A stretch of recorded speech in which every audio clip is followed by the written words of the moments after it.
Good effort by our guys today. I think for the most part we've had a good camp. We understand that it's going to take a lot of hard work and dedication, and guys working really hard since there are a lot of new faces to make sure that we know exactly what to do, how to do it, and that we can just play as fast as we can without making a lot of mistakes. And for the most part, we've gotten better at certain things. There's still some, without question, some things we need to clean up, and they continue to show up sporadically. So it's good to get it on film. It's good to get it on film in a game-like situation where we can, study it and find ways to get better, and that's as players and coaches. So for the most part, I think we got out clean other than a couple little nicks here and there, which is good. And now we just got to continue to press forward and make sure mentally we're continuing to challenge our guys to be as smart, as intelligent as a football player as we possibly can. Jeff, what was your impression of Miller Moss, not only in the spring game but in spring ball overall? I think Miller's had a really good camp. You know what? He's a good leader. He works really hard. He can throw an accurate football. He's got good poise. He's been battle tested. He can handle adversity. Made some good throws. There's a couple times when he got some pressure that like to stand in there and throw with conviction.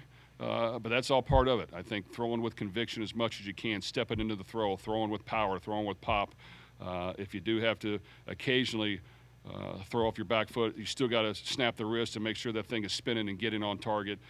So those things show up a little bit, but it's not uncommon. You got to continue to work through that. It's not easy when you got people coming right at you. So I think he's got a chance to be really good. I think he knows who our weapons are. We got to continue to develop more weapons.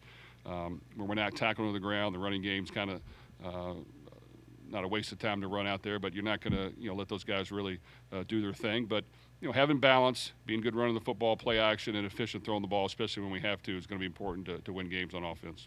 In a game like this, do you like to see kind of what you saw tonight, good things on both sides, and not one side necessarily dominating the other? I think so. I think both sides did some good things at times. I thought we had some sustained drives, maybe stalled a couple times in the red zone, which is good for our defense. I think when we don't give up the big play, which right now are seam balls up the seam and balls over our head when we're in press coverage, then we're really good. And those two things can't happen, and this happened last year, and it happened a little bit today. It's happened in camp, and it can't happen. So we got to make sure we get that clean. If we do, then it'll make it easier to call defense for our coach, and we'll be more efficient. So there's got to be a perfect balance of aggressiveness, but yet being smart and safe, keeping the ball in front of us. But I do think that these guys are understanding more. We'll be identifying some things that we need to correct, and I think we can continue to get better. Just talking about that quarterback room as a whole beyond Miller Moss, what did you see from some of those guys today? And do you feel confident if he were to have to leave a play or go out, would you feel confident in what you have there? Well, these young guys are working hard, and Brady and Deuce and Mason, and we've got to continue to challenge them. There are times when they are efficient. They throw with conviction. They stand in there and make a good read and throw with pop and power and follow through and snap it. And then other times that they don't, and they miss some easy throws. And I think what you got to learn as a quarterback, when you're getting some heat and you're getting some pressure and things are taking too long, you have to find the underneath throw, and you got to throw it to them. And it doesn't have to be wide open. You got to throw it to them. And if for some reason you can't, you either got to step up and run and get yards, or you got to throw that thing away. And we took too many sacks today at times, and sometimes it's going to happen, but we took too many. Those are things that you just got to continue to learn. You got to put them in 11-on-11 situations. They got to feel it. They got to know it. They got to watch it. They got to learn from it, and then they just got to make sure it doesn't happen. But all those guys work hard. I think if we have to go in a game with them, we can hopefully, condense the offense to make sure they're efficient. I've kind of two-part question. Obviously, it's an overhaul as far as the starting secondary with just all new starters. You mentioned Rodney as someone, I think, yesterday that was kind of had a good spring practice. What did you see from him today, and just how pleased are you overall with the way that the secondary is kind of coming along? Well, we've had some good moments, and I think we have capable players. And Rodney has come in and done a really good job at the corner position. He has good size. He studies a lot. He's in there all the time, which I really like. I think Ramon is back from last year, played a little bit at the very end of the year, but he has talent. We took two other corners as well in Agu and Jabari Mack. One's been injured quite a bit, but we'll get him healthy. They need to continue to improve and step up and play, but they have talent. And at the safety position, D'Angelo's coming back. Antonio Watts has experience. Those guys are steady players. We've added Corey Gordon and JoJo Evans, and also Darius at the outside linebacker star nickel position. And those guys have talent, so they just got to get up to speed. They got to play well. We also got Dave McCullough at safety as well. So we got some guys we feel comfortable that can play well, but they got to continue to learn. They got to be sharp, and they got to just make plays when they're in there. If we're in an era when Nebraska, Texas, a bunch of schools didn't have spring games, don't want to have them, you do like them. Why do you like them, and what are the biggest benefits from them? Well, anytime you get in a team setting and have to find ways to move the ball, create stops, you don't know what the situation is. Is it 1st and 10? Is it 1st and 20? Is it 2nd and 10? Is it 2nd and 15? Is it 2nd and 3? 3rd and 1? 3rd and 8? And for those guys to recognize it and find ways to execute in the red zone, long yardage situations, you got to do it. You got to do it over and over again, and it's invaluable. So to waste a spring game and not do that, to me, is you're hurting yourself. Now, of course, you don't want to get guys injured, and I think some people are scared that other people are going to watch and steal their players. In my opinion, people already know who we have, and teams already know who the other teams have. So it is what it is. The transfer portal, the way it's set up, I don't think any of us like it, the way it's set up. So you just deal with it, move on. But right now, you got to improve your football team. You got to take advantage of every practice. Whatever happens after these next couple of weeks happens, and we continue to move forward.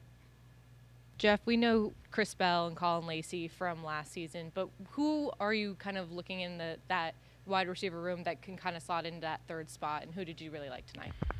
Well, we want to continue to build depth there, and that we don't have a ton of experience. So right now, Chris and Colin have to step up and be playmakers for us every game, and they've got to demand the best out of themselves. They got to challenge themselves to do it.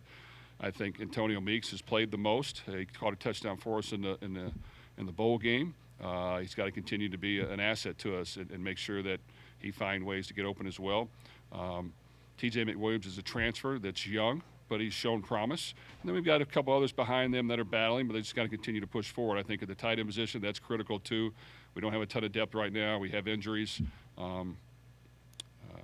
Nate Kariski is a steady blocker, steady player. He's got to make plays. When his number's called, he's got to make tough catches. He's got to be able to block.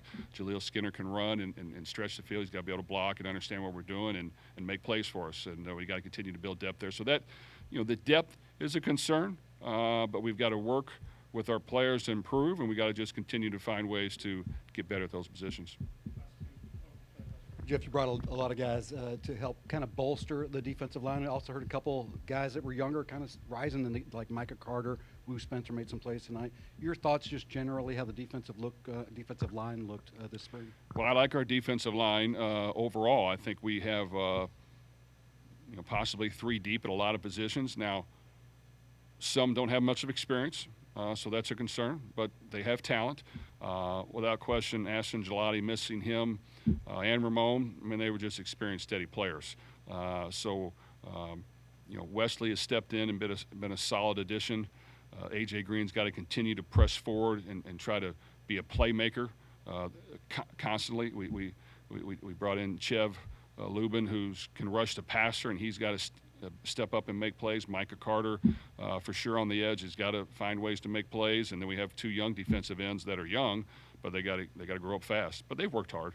But the defensive tackle position, I think we have depth. Jordan Garrard has been a steady player. Renee Conga has been a steady player.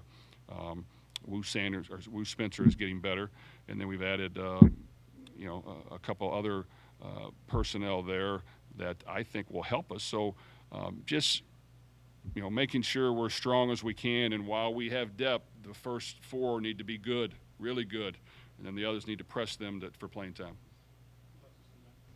You mentioned that tight end position being shallow. When the portal opens back up, is that one of the positions you're going to target if possible? And then what else would you look at potentially trying to add to? What position were you saying again? Tight end. Well, in general, you got to prepare for everything. You like to make sure that your roster stays intact, but you don't know, so you got to have options ready to go just in case things happen, which we do. But building depth at the positions I said are important. Receiver and tight end, that's important.